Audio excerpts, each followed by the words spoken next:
স্বাগত। আজকে বাংলাদেশে আপনাদের সঙ্গে আছি আমি জাহিদ হোসেন। দেশি চ্যানেলগুলোতে চলছে বিদেশি সিরিয়াল, পেয়েছে জনপ্রিয়তা, প্রতিবাদের ধর্মঘটে ডাক দিয়েছে নাটকের শিল্পী, কলা কুশলীরা।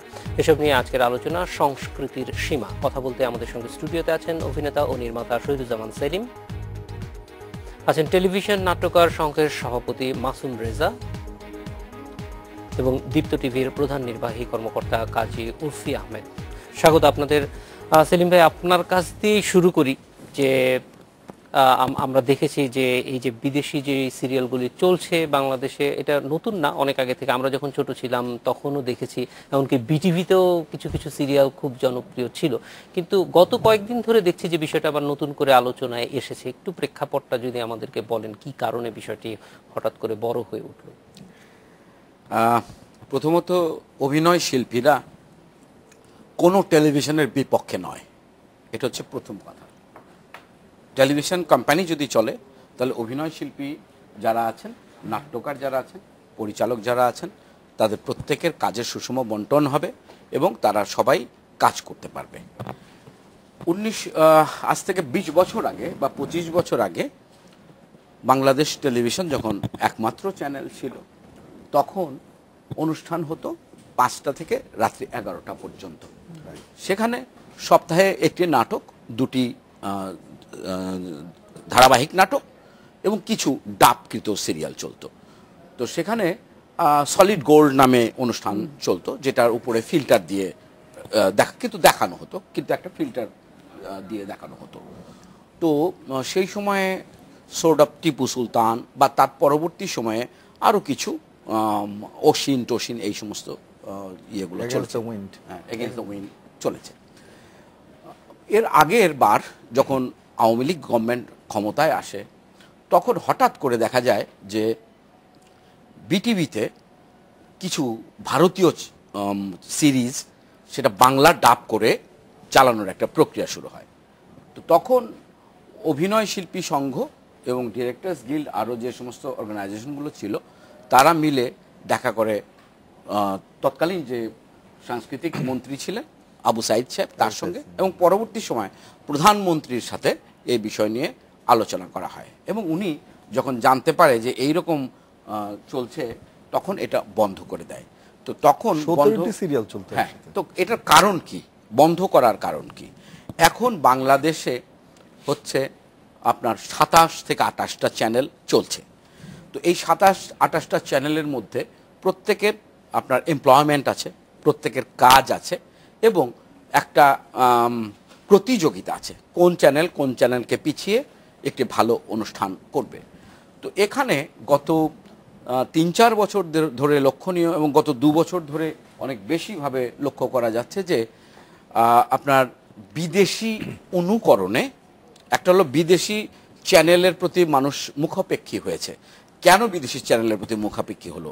তার কারণ হচ্ছে আমরা আমাদের ঠিক লক্ষ্য অনুযায়ী আমাদের প্রোডাক্ট মানুষকে দিতে পারছি না।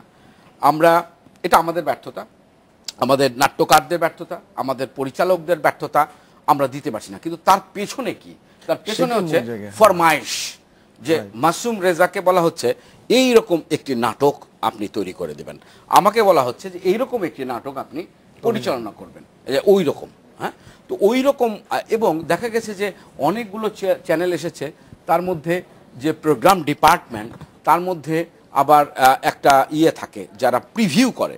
প্রিভিউতে আমরা অনেক চ্যানেলের ক্ষেত্রে দেখেছি, এটা বলতে লজ্জা হয়, তারপরে বলা উচিত যে অমুকের স্ত্রী, অমুকের বোন, অমুকের এরা হলো প্রিভিউ কমিটির প্রধান। ওনারা মানসম্মতভাবে কাজটা করা হয়নি, এবং ওনাদের এই ফরমাইশ মেটাতে গিয়ে আস্তে আস্তে আস্তে আস্তে আমাদের প্রোগ্রামের মান অন্যদিকে গেছে। এর মধ্যে আরেকটা জিনিস হয়েছে, হচ্ছে ভাষাগত একটি বিতর্ক তৈরি করে কিছু প্রোডাক্ট এখানে ঢুকে গেছে আমাদের টেলিভিশনে। এটা হলো তাদের মুখ্য ছিল যে ভাষাটাকে একটা পুঁজি করে একটা কিছু করা, ব্রেক থ্রু আনা। ওই ব্রেক থ্রুর মধ্যে দিয়ে কিছুদিন আমাদের এই ইয়েটা চললো। কিন্তু এখন বর্তমানে যেটা দেখা গেছে যে 20 বছর আগে বা 25 বছর আগের যে ভারতীয় বা বিদেশি যে সিরিয়াল, সেগুলোকে ডাব করে এখানে চালানোর প্রবণতা ভারত কথাটা বারবারই আসছে, আমাদের অত্যন্ত পার্শ্ববর্তী দেশ এবং বাংলা ভাষারই দেশ পশ্চিমবঙ্গ একটি স্টেট, সেখান থেকে এখানে লোকজন এনে ডিরেক্টর, ক্যামেরা পার্সন এবং টেকনিক্যাল ক্রুজ এনে আমাদের টেলিভিশন কোম্পানিগুলো তাদের দিয়ে সিরিয়াল তৈরি করার চেষ্টা করছে। তারা ভাবছে যে কোনোভাবেই ভারতীয় চ্যানেল যেহেতু মানুষ দেখছে, সুতরাং ভারতীয় চ্যানেলের অনুকরণে আমরা যদি কিছু একটা বানাই তাহলে মানুষ হয়তো এটা দেখবে। সেলিম ভাই, একটু মাসুম রেজার কাছে যাব। মাসুম রেজা, এই বিষয়টি কেন একটা প্রতিবাদের ক্ষেত্র তৈরি করলো? নিশ্চয়ই মানে অনেক দিন যাবতই আমরা জানি যে অনেক ধরনের বলা যায় যে সমস্যা আছে টেলিভিশন, নাটক, টেলিভিশনগুলি নিয়ে, আমরাও এগুলি দেখছি, কিন্তু বাইরে থেকে যে সিরিয়ালগুলি আসছে সেগুলি নিয়ে নাকি এটা শুধুমাত্র একটা উপলক্ষ্য মাত্র। আসলে এটা একদমই একটি, জাহিদ ভাই, এটা আমি বলি যে আপনার শুরুতেই যেই আপনি যেটি বলেছিলেন যে ধর্মঘট, এটি মোটেও ধর্মঘট নয়, এবং এই শব্দটিকে আমি প্রতিবাদ শব্দটিকেও আমি মানে গ্রহণ করছি না এই মুহূর্তে। এটি আমাদের কথা জানানো, আমরা আমাদের কথাটি জানাবো। আমরা 30 তারিখের কথা নিশ্চয়ই আলোচনায় আসবে। আমরা একটা সমাবেশে আমাদের কথাটা জানাবো যে আমরা কোথায় আছি এবং আমাদের জন্য আপনাদেরকে কি কি করতে হবে। এটি গভর্নমেন্টের কাছে আমাদের কথা আছে, চ্যানেলগুলোর কাছে আমাদের কথা আছে যে আমরা শিল্পীরা, নাট্যকাররা, নির্দেশকরা আসলে কোন জায়গায় এখন পতিত হয়েছি, এবং সেই জায়গায় একজন শিল্পী হিসাবে কি আমার যাওয়া উচিত।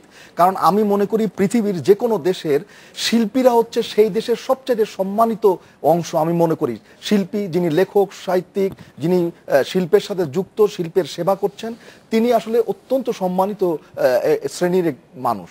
এখন তাদেরকে যদি ধর্ণা দিতে হয়, তাদেরকে যদি হেনস্থা হতে হয় অন্যের দ্বারা, চ্যানেলের দ্বারা বা গভর্নমেন্টের পলিসির কারণে, এটি কিন্তু আমাদের জন্য অত্যন্ত দুঃখজনক। আমরা আমাদের দুঃখটাকে জানাচ্ছি, আমরা প্রতিবাদ জানাচ্ছি না, আমরা জানাচ্ছি যে আমাদের অবস্থানটা কি।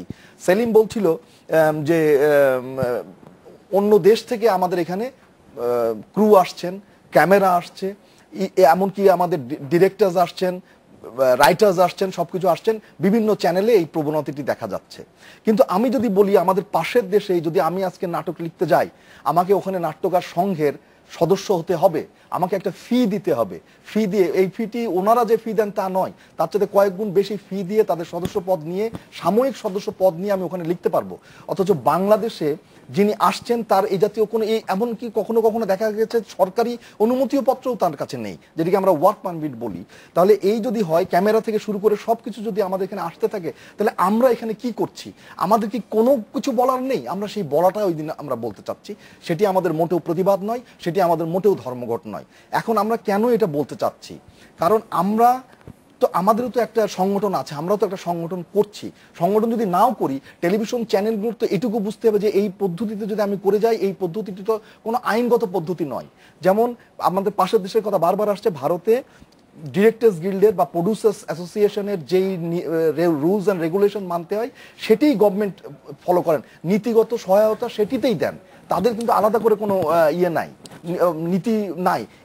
এরা যে নীতি প্রবর্তন করেছেন সেই নীতি কিন্তু তারা ফলো করেন। ওখানে আমি যেটা বলেছি যে ওখানে কাজ করতে গেলে যেখানেই হোক, যেমন কিছুদিন আগেই আমার একটি সিনেমা শুটিং হচ্ছিল, ওখানে হাসান রাজা করছিলেন, রুহুল আমিন বলে একজন পরিচালক। সেখানে যখন উনি কলকাতায় কাজ করছেন, উনি ক্রু নিয়ে এসেছেন অন্য জায়গা থেকে, হায়দ্রাবাদ থেকে, কিন্তু একটা সেট অফ ক্রুজ ওখানে বসে আছেন। আমার মাউন ভাই ছিলেন ওখানে, মাউন ভাই জিজ্ঞেস করছেন আপনারা কেন? তো বলেছে যে এটা নিয়ম যে একটা সার্টেন পার্সেন্টেজ অফ ক্রুজ আপনাকে কলকাতা থেকে নিতে হবে যখন আপনি কলকাতা কাজ করতে আসবেন, এবং তারা কোনো কাজ করছেন না, কিন্তু দিন শেষে তাদেরকে পে করে আসতে হচ্ছে। কিন্তু তাহলে আমাদের দেশে আমাদের সময়কে, আমাদের শ্রমকে, আমাদের মেধাকে কাজে না লাগিয়ে আমাদেরকে বঞ্চিত করে, এবং দিন শেষে তো আমাদেরকে খেতে হয়, আমাদের বাড়ি ফিরে তো খেতে হয়, সেই জায়গায় আমাদেরকে বঞ্চিত করে যে কাজটি হচ্ছে, সেটি কি খুব মানে আমাদের জন্য খুব শোভন কিছু হচ্ছে, আমাদের জন্য ভালো কিছু হচ্ছে? আমরা সেই ভালোর কথাটা বলতে চাচ্ছি যে আমাদের এই অবস্থা শুধু এইটি নয়, ক্রুজের ক্ষেত্রেই নয়। আমরা যেমন আমাদের যদি গভর্নমেন্টের কথা বলি, আমাদের গভর্নমেন্টকে একটা ফি দিতে হয়। আমরা যখন একটা চেক পাই বা আমাদের রেমুনারেশনটা দেওয়া হয়, তখন আমাদের কেটে রাখা হয়। হ্যাঁ, সেটা কেটে রাখা হয়, সেটা এত পরিমাণ কেটে রাখা হয়। আমার 1 লাখের জন্য যা কাটা হয়, 10 লাখের জন্যও সেটি কাটা হয়। সেটি বৈষম্যপূর্ণ একটা কাজ। আগে ছিল কিন্তু যে 1 লাখের জন্য একটা পরিমাণ 2.5% ছিল, পরে সেটা ম্যাক্সিমাম ছিল 5%। যে সরকার যখন আমার কাছ থেকে আয়ের একটা ভাগ নেয়, তখন আমার আয়টা যত নির্বিঘ্ন হয় Exactly. সেইটা দেখার দায়িত্ব সরকারের Right, উপরে পড়ে। right. এবং সেটা নিয়ে হয়তো আমরা আরেকটু কথা বলবো। কাজী উরফি আহমেদ, আপনার কাছে আসবো যে আপনারাও আমরা দেখেছি গতকালকেও প্রেস কনফারেন্স করেছেন, শিল্পীদের যে অবস্থানটা সেটা আমরা এখন যেরকম শুনছি, আপনার কি গতকালকে বা পরশুদিনে কি একই রকম মনে হয়েছিল নাকি অন্যরকম কোনো কিছু যার কারণে আপনাদেরকে প্রেসের সামনে আসতে হলো? প্রেসের সামনে আমরা এসেছি গতকাল, বেসিক্যালি আমাদের 1 বছর হতে যাচ্ছে নভেম্বর 18 তারিখে। তো সেই উপলক্ষে আমরা প্রেসের সামনে গেলাম সে জানানোর জন্য আমাদের 1 বছর হয়েছে, 1 বছরে আমরা কতটুকু সফল হয়েছি এবং সামনে কি আসছে। তো তখন এই টপিকটা আসলো, তখন আমরা আমাদের মতামত জানালাম। তো আমার যেটা মনে হয় যে এতদিন যে পত্র পত্রিকায় আমরা শুনে আসছিলাম যে এই যেটা আপনি বললেন ধর্মঘট, আপনি বললেন প্রতিবাদ, বাট ইটস নট প্রতিবাদ, সমাবেশ। আমাদের সমাবেশ। আমাদের দাবি সেইখানে আই থিঙ্ক যে এইখানে এসে একটা বেশ ভালো হলো আমার জন্য যে আমি কিন্তু একতরফা যা পত্র পত্রিকায় পড়ছিলাম তাই জানতেছিলাম। আমি জানছিলাম যে এটা একটা প্রতিবাদ, কিন্তু এখন যেটা শুনলাম ইটস নট এ প্রতিবাদ, ইটস অ্যাকচুয়ালি জানানো যে প্রবলেমগুলো কি। এবং সেলিম ভাই যেগুলো বললো যে প্রবলেমগুলো প্রথম থেকে চলে আসছে, একটা হচ্ছে যে প্রিভিউ কমিটি ফরমাইশন অল দ্যাট, এইগুলা কিন্তু আমি একটু অবাক, কারণ আমাদের চ্যানেলে ওইসব নাই। আমাদের চ্যানেল ইটস ভেরি ওপেন, যেই আসুক আমরা সবার প্রতি একদম, মানে কেউ যদি ভালো কিছু নিয়ে আসে আমরা সেটা শুনবো, এবং যদি মনে হয় আমরা সেটা করতে পারবো, এফোর্ড করতে পারবো, তাহলে আমরা করবো। যেমন আমরা নিজেরা 5টি স্টুডিও নির্মাণ করেছি, fully set up with light সব কিছু, এবং এই 5টি সেট আপের মধ্যে 3টি স্টুডিওতে কাজ চলছে। সেখানে প্রায় প্রতিটা সেট আপে প্রায় 50 জন, মানে প্রায় 250 জনের মতো কর্মসংস্থান আমরা দিচ্ছি, সব লোকাল। আমরা প্রথম দিকে কিছু টেকনিক্যাল হেল্প এনেছিলাম বাইরে থেকে, সেটা সবাই জানে। ওয়ার্ক পারমিটও ছিল। এখন যেটা হয়েছে they have all been replaced. আমরা এখন এমপ্লয়মেন্টের বিষয় গেল হ্যাঁ। উর্ফি ভাই, কিন্তু আপনার যে কন্টেন্ট হ্যাঁ। যেটা দিচ্ছেন, আমি দেখেছি আপনার প্রোগ্রাম, ডাবিংকৃত সিরিয়ালের কথা যদি আপনি তুলেন পরে আমরা এটা নিয়ে কথা বলব, কিন্তু ইন্ডিয়ান ডিরেক্টরদেরকে দিয়ে যে সিরিয়ালগুলো এখানে বানানো হয়েছে, একটু একেবারে কলকাতার একেবারে তৃতীয় শ্রেণীর যে বস্তা পচা নাটকগুলো, যেগুলো দেখে দেখে আমাদের দর্শকের রুচি নষ্ট হয়েছে, সেইগুলোকে এখানে পুঁজি করে আবার নতুন করে দেখানোর একটা প্রবণতা হয়েছে। হ্যাঁ, এখানে বাংলাদেশের অ্যাসিস্ট্যান্ট ডিরেক্টর পর্যায়ে 2-1 জন প্রথম দিকে ছিল, এখন হয়তো তারাই ডিরেকশন করবে এরকমই একটা চিন্তাভাবনা হচ্ছে, আমি যতটুকু বাইরে থেকে শুনেছি। কিন্তু প্রথম অবস্থায় তো ওই সেই মানে একটা বন্ধ ঘরের মধ্যে একটা সেট ফেলে যেভাবে ইন্ডিয়ান চ্যানেলগুলোতে হয় আপনার কুটিলতা, অস্থিরতা এবং বিভিন্ন বিষয় ভিত্তিক যে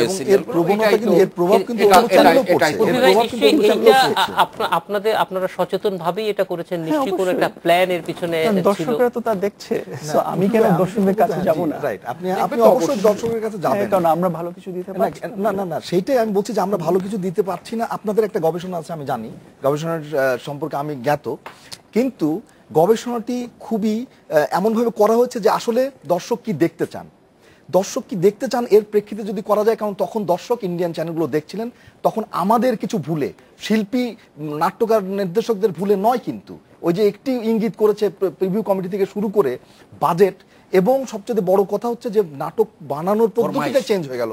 আমি একটি উদাহরণ দিয়ে বলি, আমার একটি নাটক ছিল যেটি রাস্তা ফাঁকা করে দর্শক দেখতো, রঙের মানুষ, এবং সেখানে কিন্তু 29 মিনিট বিজ্ঞাপন যেত আমার 22 মিনিট নাটকে, বাংলাদেশের নাটকটাই দেখতো। কিন্তু তারপরে আস্তে আস্তে প্রত্যেকটা চ্যানেলে 30 মিনিট একটু অনেক বেশি, অনেক বেশি ছিল আমি বলছি, কিন্তু তখনও আমাদের নাটকটি দেখতো, কিন্তু স্পর্শের বাইরে থেকে শুরু করে এরকম অনেক নাটকের কথা আমি বলছি, হুমায়ুন আহমেদের নাটকগুলো তো দেখতো। কিন্তু আমরা সেই নাটকগুলোকে কিভাবে ব্যাক করানো যায়, বাংলাদেশের তো একটা ঐতিহ্য আছে, আপনি বাংলাদেশের নাটকের একটা ঐতিহ্য আছে। উর্ফি ভাই নিশ্চয়ই আপনি জানেন যে একসময় ছিল কলকাতার লোকরা অনেক উপরে অ্যান্টেনা টাঙিয়ে তাতে প্লেট ইত্যাদি বেঁধে বাংলাদেশের নাটক দেখতেন। আমার খুব জানা আছে, আমি সালাউদ্দিন লাবলুকে নিয়ে কলকাতাতে গেছি, এবং সালাউদ্দিন লাবলু তখন খুব কমেডিগুলো করতো, আর ওরা যারা কমেডি করে তারা বলতো, তাদেরকে বলে ভোম্বল, এবং দূর, আমাদের কাছে শব্দটা এরকম লাগছে, কিন্তু দূর থেকে অনেকে দেখাচ্ছেন বিষয়টা নিয়ে কথা বলাটা দরকার। অবশ্যই সেলিম ভাই, আমরা একটা বিরতিতে যাব, কিন্তু বিরতির পর ফিরে এসে এইটি আসলে মূল কথাটা হচ্ছে যে ধরেন দূরত্ব তৈরি করে হয়তো সমস্যার সমাধান হবে না। আমরা প্রত্যেকেই জানি যে আমাদের টেলিভিশন ইন্ডাস্ট্রিতে বড় ধরনের সমস্যা আছে, সেটা থেকে কিভাবে আমরা মুক্তি পেতে পারি, আমরা কি করতে চাই, কিভাবে করতে চাই, সেটা নিয়ে আমরা আপনাদের তিনজনের কাছে ফিরে আসবো একটা বিরতির পর। আজকের বাংলাদেশে নিচ্ছে একটা বিরতির পর ফিরে এলাম আজকের বাংলাদেশ।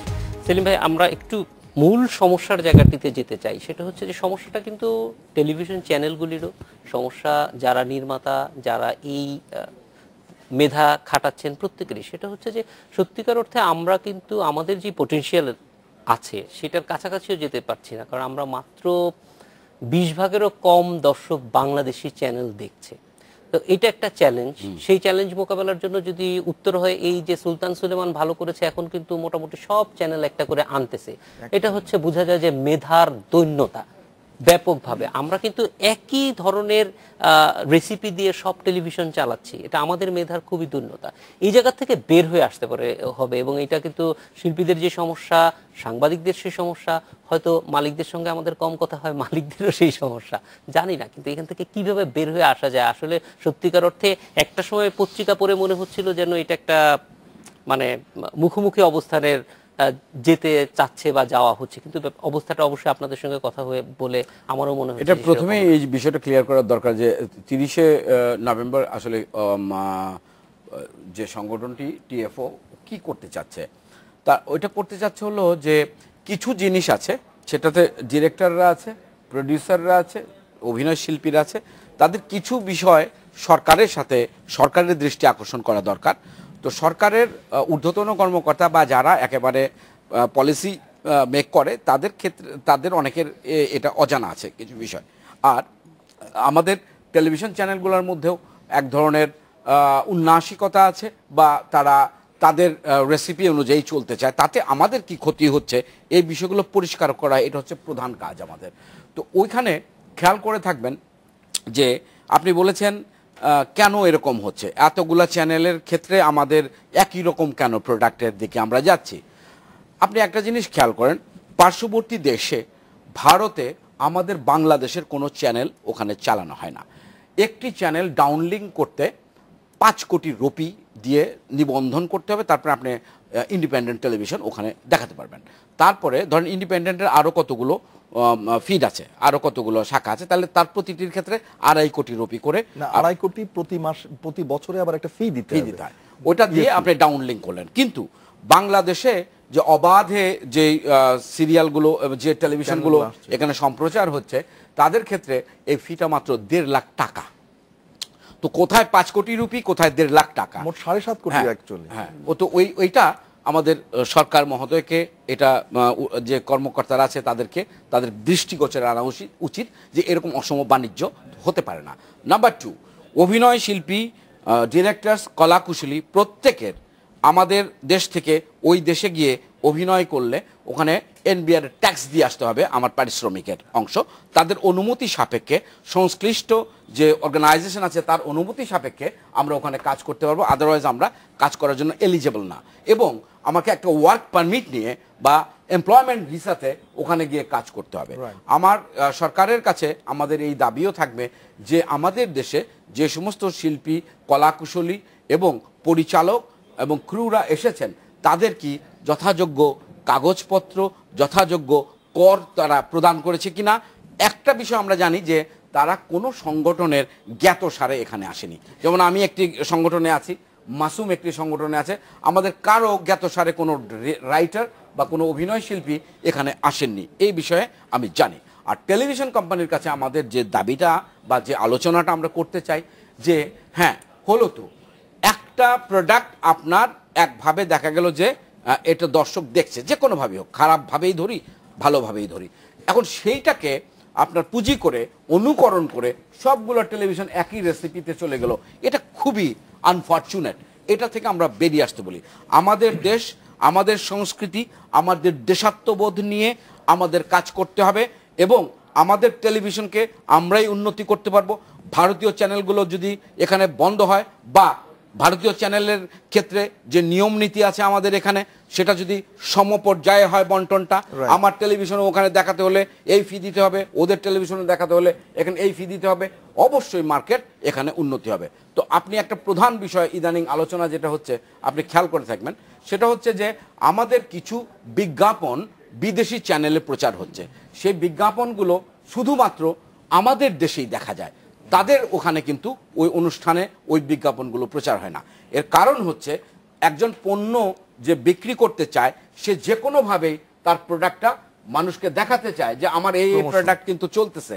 এখন বাংলাদেশের টেলিভিশনের থেকে যেহেতু দর্শক মুখ ফিরিয়ে নিয়েছে, ইন্ডিয়ান চ্যানেলের প্রতি যেহেতু তাদের দৃষ্টি চলে গেছে, তারা ইন্ডিয়ান চ্যানেলে দিচ্ছে, বিজ্ঞাপন দিচ্ছে। কিন্তু কিন্তু সরকারি নীতিমালায় এটা সুস্পষ্ট থাকা উচিত যে আমাদের দেশের বিজ্ঞাপন ওইভাবে না গিয়ে ডাউনলিংক করা যাবে না। 10 কোটি টাকা যদি আমাদের এই ছোট্ট মার্কেট থেকে, বিজ্ঞাপনের যে মার্কেট আছে, উঠিয়ে আরো ভালো বলতে পারবে, এখান থেকে 10 কোটি রুপি যদি চলে যায়, তাহলে আমাদের 27টা টেলিভিশন কোম্পানির জন্য এটি একটি চিন্তার কারণ হয়ে যাবে। এটা অবশ্যই ইন্ডাস্ট্রি প্রোটেকশন বলে একটা কথা আছে এবং এটা খুবই জরুরি। টেলিভিশন কোম্পানির জন্য যখনই ব্যাপারটা দুঃখজনক হবে, তখনই শিল্পীরা এটার মধ্যে ভুক্তভোগী হবে, পরিচালকরা ভুক্তভোগী হবে, প্রোডিউসাররা ভুক্তি হবে। সুতরাং একটা নিয়ম নীতি এবং একটি দেশপ্রেমের জায়গা থেকে আমার প্রোডাক্টটাকে আমি যদি মার্কেটিং করি, কেন আপনি উদাহরণ দিতে পারেন আয়নাবাজি এরকম ছবির ভিড়ে হঠাৎ করে এটা বুম করলো কেমনে? একটা প্রোডাক্ট যদি ভালো হয় তাহলে প্রোডাক্টের পিছনে মার্কেট ঘুরবে, আর প্রোডাক্ট যদি খারাপ হয় তাহলে আপনার তো মার্কেটের পিছনে ঘুরতেই হবে। তো প্রোডাক্টটা আমাদেরকে, যারা যোগ্য লোক তারা সবাই বসে আছে, তাদের হাতে কোনো কাজ নাই। সো অনামি বেনামি লোকজন কাজ করছে, ঠিক লোকটাকে ঠিক কাজটা দেওয়া উচিত। এই জায়গাটাই আসলে মাসুম ভাই আপনার কাছে আসতে চাই যে আসলে হয়তো আমাদের প্রোডাক্টের দুর্বলতা না, প্রোডাক্ট বাছাইয়ের দুর্বলতাই অনেক বেশি। এবং অনেকেই আছে, আমি এখানে তো অনেকদিনই কথা বলি, অনেকেই আসলে এখন আর কাজ করতে চান না। যেই পারিশ্রমিক তাদেরকে অফার করা হয় সেটা দিয়ে আসলে ঠিক ভালো কাজ করা সম্ভব না। তো এই সমস্যাগুলি সমাধানের ক্ষেত্রে আসলে সরকারের সঙ্গে বা মানুষকে জানানো, সেই ক্ষেত্রে আপনারা কি ধরনের উদ্যোগ? আমি যেটা মনে করি, আমার খুব স্পষ্ট কথা এইটা যে ধরা যাক যে যখন রেসিশনটা হলো সারা বিশ্বে, আমরা পড়ি নাই বাংলাদেশ, সারা বিশ্বে রেসিশনে কিন্তু গভর্নমেন্ট থেকে বেইল আউট করা হয়েছে। যেমন ব্যাংক অফ ইংল্যান্ড, তারা মাত্র 0.5, যেটি কখনো বিশ্বের কোথাও কোনো ব্যাংকে ঘটে না, মাত্র 0.5% দিয়ে, সুদ দিয়ে, ইন্টারেস্ট দিয়ে কিন্তু তারা ব্যাংকে লোন দিয়ে ব্যাংককে বেইল আউট করার চেষ্টা করছে এবং রেসিশনটাকে প্রোটেক্ট করার চেষ্টা করেছেন।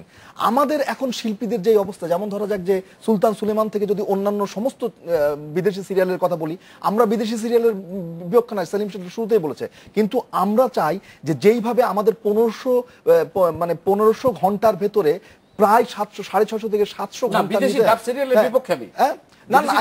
বিদেশি কোন সিরিয়াল আমরা দেখবো না, আমি বিপক্ষে না, কিন্তু আমরা এখন যে পরিস্থিতিতে পড়েছি সেইখানে প্রায় অলমোস্ট 1/3-এরও বেশি সময় বিদেশি সিরিয়াল নিয়ে নিচ্ছে। তাহলে এই 1/3-এরও বেশি সময় যে বিদেশি সিরিয়াল নিচ্ছে, তার মানে ওই সময়টা আমাদের ডিরেক্টর, রাইটার, অভিনেতা সবাই বঞ্চিত হচ্ছেন, এবং সবাই বঞ্চিত হওয়া মানে সত্যিকার অর্থে আমাদের একটি মানে খুবই খারাপ পজিশনে পড়ে যাওয়া। সুতরাং আমি মনে করি যে আমাদের শিল্পীদেরকে বাঁচানোর জন্য এক ধরনের বেইল আউট হতে হবে, যে এই চ্যানেলে, কোনো চ্যানেলে এইগুলো আপাতত চালানো যাবে না।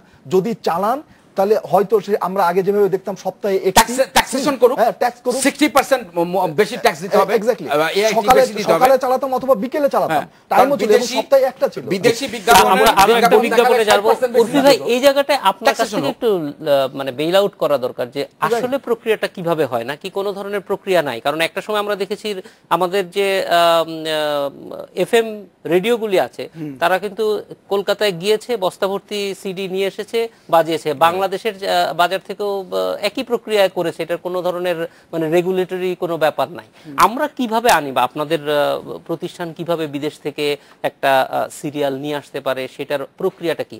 আমার মনে আছে যে বিটিভিতে যখন শুধুমাত্র একমাত্র বিটিভি ছিল, তখন কিন্তু বিটিভিতে কোনো ডাব করা বিজ্ঞাপন চালাতে হলে 100% বেশি, 60%, আচ্ছা 60% বেশি দিতে হতো। এখন অবশ্যই এগুলি মনে হয় নাই, কারণ ভুরি ভুরি আমাদের এখানে এখন দেখবেন যে 10টার মধ্যে 7টা বিদেশি আসবে। একটা বিরতির পর আপনার কাছ থেকে একটু প্রক্রিয়াটা জানবো যে সত্যিকারের কোনো কিছু আছে কিনা। উর্ফি আহমেদ, একটা বিরতির পরে ফিরে আসছি আপনার কাছে। আজকের বাংলাদেশে নিচ্ছে একটা বিরতি, পর ফিরে এলাম আজকের বাংলাদেশে। উর্ফি আহমেদ, একটু জানতে চাই যে এই বিদেশি সিরিয়ালগুলি আনার কোনো প্রক্রিয়াগুলি কিরকম? প্রক্রিয়া কিন্তু খুব সহজ, অর মেবি নট। প্রক্রিয়াটা হচ্ছে, আমরা একটা কন্ট্রাক্ট থাকে যাদের থেকে আমরা কিনি, প্রডিউসার, সেই কন্ট্রাক্টটা আমরা মিনিস্ট্রি অফ ইনফরমেশনকে সাবমিট করি। ওইখান থেকে এটা পাস হয়ে goes to the culture, blah সব মিনিস্ট্রি পাস হয়ে it goes to Bangladesh bank. Bangladesh bank ওইটার উপরে একটা 35% ট্যাক্স আরোপ করে, we pay the tax and then the content comes. So we pay all our taxes যা যা দরকার based on the contract and the price যেটা কিনার। মানে এমনি আমি জানতে চাচ্ছি এরকম একটা এপিসোডের কিরকম দাম পড়তে পারে, মানে আনুমানিক, পুরোটা সত্য বলার দরকার নাই। হ্যাঁ, দাম নির্ভর করে আসলে যে প্রোডাক্ট আমরা কিনছি সেটা জনপ্রিয়তার উপরে। সেই সুলতান সুলেমান সারা বিশ্বে জনপ্রিয়, সেই জন্য ওইটার দাম কথার কথা হতে পারে $1,000, $2,000, $3,000, অথবা সামথিং দ্যাটস লেস পপুলার হতে পারে $400-500। এটা কিন্তু অল নেগোশিয়েশন। কত পার্সেন্ট ট্যাক্স দিতে হয় গভর্নমেন্ট? 35%। হ্যাঁ, 35%। মানে কর্পোরেট ট্যাক্স যেটা ওই ওই ওই ওই ওই ওই আদর। এখানে আই থিংক ভ্যাট হচ্ছে 15%, তার উপরে আরেকটা আরো 15, হ্যাঁ ভ্যাট 15 আর 25%, সো টোটাল 35%। টোটাল 35%, মানে একটা একটা বাংলাদেশি প্রোডাক্ট যেটা হয় সেটারও কিন্তু 35% যে ট্যাক্স অ্যামাউন্ট দিতে হয়। That is the same thing, same taxation is there ওটা বিদেশি প্রোগ্রামকে আনার ক্ষেত্রে। এই জায়গাটা সরকারের আমরা দৃষ্টি আকর্ষণ করছি যে না, এটা হতে পারে না। এখন আমাদের দেশের সংস্কৃতি, আমাদের দেশের কৃষ্টি, আমাদের দেশের সমাজ ব্যবস্থা আমরা আমাদের টেলিভিশনগুলোতে ওই প্রজেকশনটা দেখাতে চাই। এখন আমি হ্যাঁ, ভালো হতে পারে, ভালো হলে আমরা দেখাবো না কেন, অবশ্যই দেখাবো, কিন্তু সেই ভালোটা আমারও অনেক কিছু ভালো আছে, আমার কোথাও আমার টেলিভিশন দেখানোর কোনো সুযোগ নেই। কিন্তু এক্ষেত্রে কি উর্ফি ভাই কোনো নীতিমালা থাকার প্রয়োজন আছে বা ইতিমধ্যেই আছে? কারণ আমরা কি দেখাবো না দেখাবো, আপনি বিং বাংলাদেশি টিভি চ্যানেল, আপনার কিন্তু একটা ব্রডকাস্ট পলিসির মধ্যে দিয়ে যেতে হচ্ছে, কিন্তু বাইরের দেশের প্রোডাক্ট তো আর আমার ব্রডকাস্ট পলিসি অনুযায়ী তৈরি হয় নাই, সেইটা দেখার জন্য আগের থেকে প্রিভিউ কমিটি বলেন, যাই কিছু বলেন, এগুলি কিন্তু লুফলস থাকতেছেই মনে হয়। হ্যাঁ, না আমাদের ক্ষেত্রে তো আমরা নিজেরা একটা যাচাই করি যে এটা আমাদের সংস্কৃতির সাথে যাবে কিনা। যদি না যায় তাহলে আমরা আনি না। যেমন কিছু একটা প্রোডাক্ট, যেমন একটা টিভি চ্যানেলে আরম্ভ হবে একটা বিদেশি প্রোডাক্ট, সেটা আমাদের কাছে অফার এসেছিল, কিন্তু আমরা সেটা দেখে সে বলছে এটা নিব না, কারণ এটার মধ্যে একটা কাহিনী আছে যেটা আমরা মনে করি যে যাবে না আমাদের কালচারের সাথে। সো এটা কিন্তু self governing, it has to be self realise, যে যারা প্রিভিউ কমিটিতে আছে, যারা নির্বাচন করছে কি আনা হবে কি আনা হবে না, তাদের মধ্যে এই উপলব্ধিটা থাকবে। আপনার এই সুলতান সুলেমানের কন্টেস্টের মধ্যেও তো, কন্টেন্টের মধ্যেও তো এমন কিছু জিনিস আছে যেটা আমাদের দেশের সংস্কৃতির সাথে যায় না। এবং আপনি যখন দেখান তখন আপনি ফিল্টার দিয়ে দেখান মুখের উপরে। ফিল্টারিংটাও কিন্তু এক ধরনের, আমি মনে করি এটি যদি দেখাতে মুখের উপরে ফিল্টার দিয়ে দেখাচ্ছেন বা বিভিন্ন জায়গায়, ফিল্টারিংটা কিন্তু আরো অ্যানোয়িং। শুধু অ্যানোয়িং না, এটি আমার বাড়ির যে বাচ্চাটি দেখছে তার কাছে মনে হতে পারে যে হোয়াই ইজ দিস, এটা মনে হতে পারে, আমার কাছে মনে হচ্ছে এটি সমস্তটাই আপনাদের ব্যাপার। এবং সেটার ফলে, এবং সেই সুলতান সুলেমানের ভিতরে আপনি আজকের একটা ইয়েতে আপনার পড়লাম যে আপনি বলেছেন যে এটি আমাদের সংস্কৃতির সাথেই প্রায় যায়, যেহেতু আমাদের মুসলিম সংস্কৃতি এখানে আসছে। কিন্তু আপনি যদি সুলতান সুলেমানকে রিভিউ করেন, সেটি কিন্তু খুব ইসলামকে মেনে করা হচ্ছে, একই হেরেমে বাবাও ঢুকছে, ছেলেও ঢুকছে, সেটি আমার সমাজের জন্য কতটা উপযোগী সেটি কিন্তু বিচারের বিষয় আছে, আমাকে বিবেচনারও বিষয় আছে, সেটি আপনারা বিবেচনা করবেন। এটি নিয়ে আমরা বলছি যে এগুলো করলে আমাদের জন্য, আমাদের শিল্পীদের জন্য কাজ কমে যাচ্ছে, আমাদের শিল্পীরা দুস্থ হয়ে পড়ছেন, এটি আপনাদের কাছে বলা। আপনার কাছে আমি বলবো না, আমি সমস্ত চ্যানেলের কাছে এটি আমার বলা। এবং আমি যেটা বলেছি, ধর্মঘট নয়, প্রতিবাদ নয়, কিন্তু যদি সত্যিকার অর্থে এর কোনো প্রতিকার আমরা না পাই, তবে এটি ধর্মঘট প্রতিবাদে যাবে।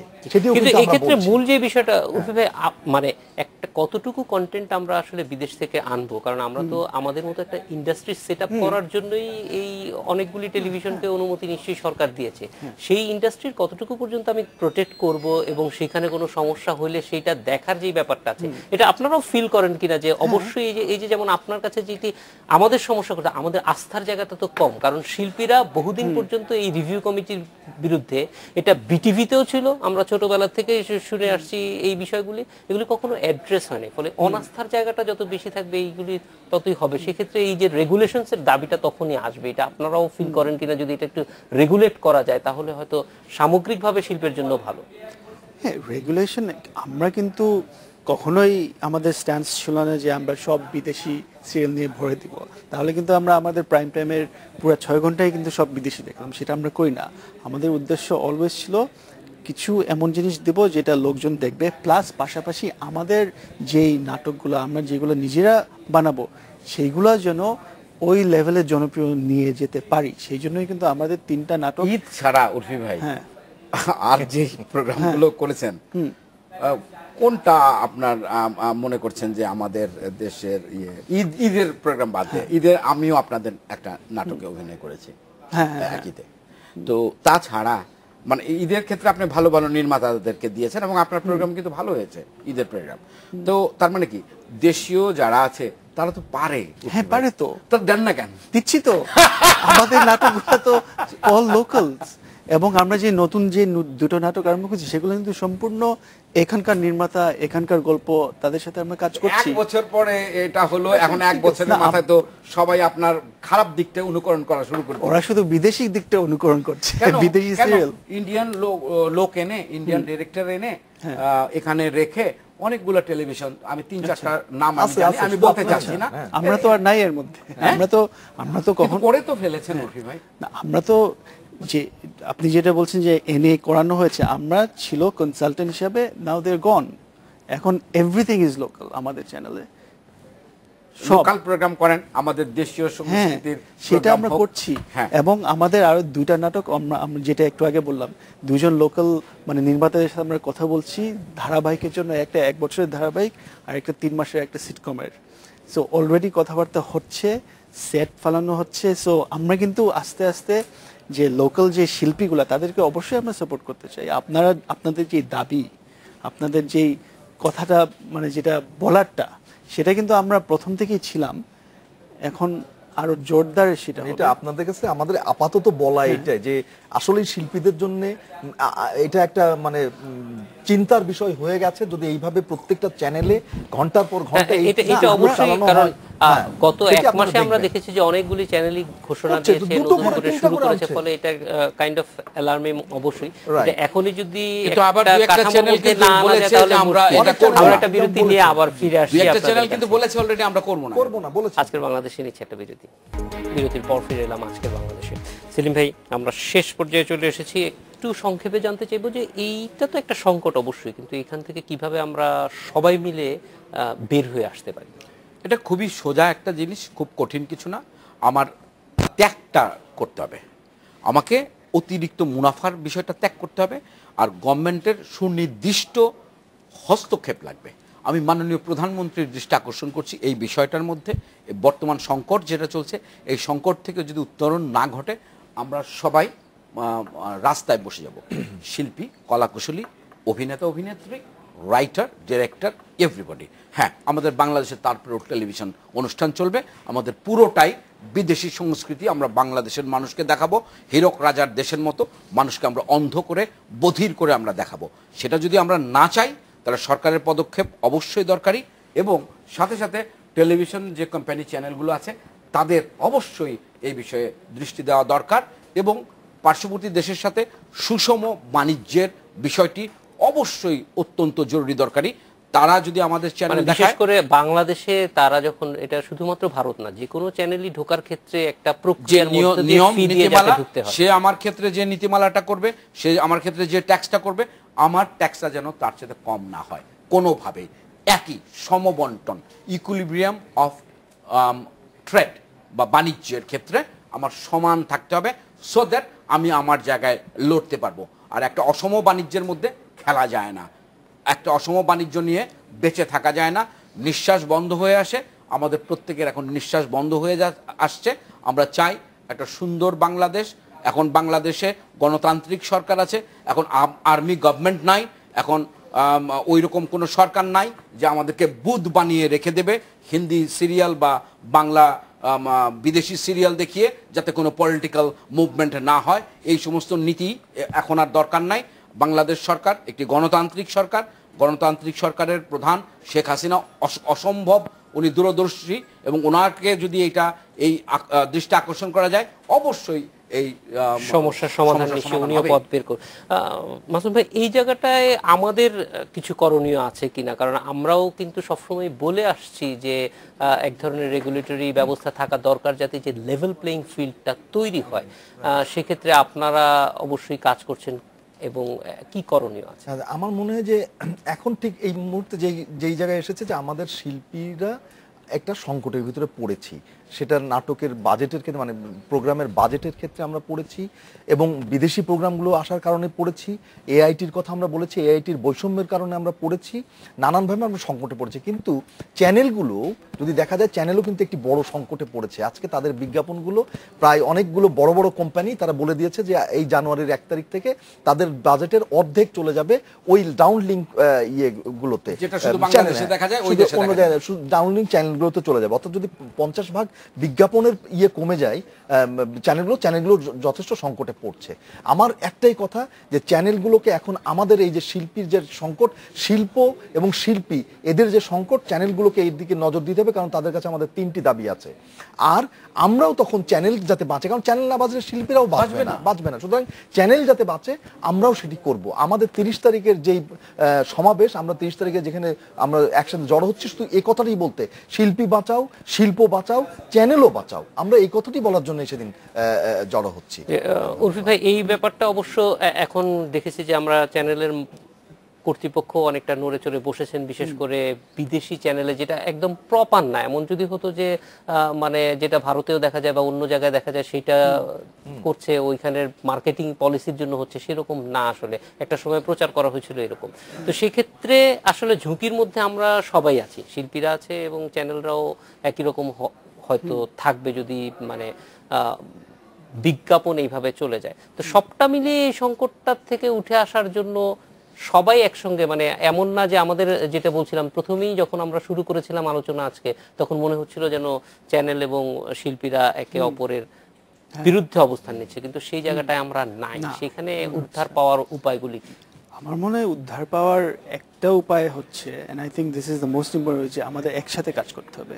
কারণ এতদিন যেটা আমি মনে করে আসছিলাম যে আমরা চ্যানেলরা এক পক্ষে, আপনারা অন্য পক্ষে, বাট ইটস নট। কিছু কিছু ক্ষেত্রে আমরা অবশ্যই, আমার মনে হয় কিছু নীতির দরকার। এই বৈষম্য, অর্থনৈতিক যে বৈষম্য, এটাও ঠিক করতে হবে।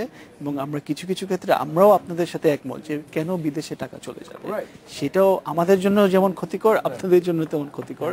সো আমার মনে হয়, যেটা আমি আগে, আমাকে কিছু সাংবাদিক ফোন করছিলাম, আমি বললাম যে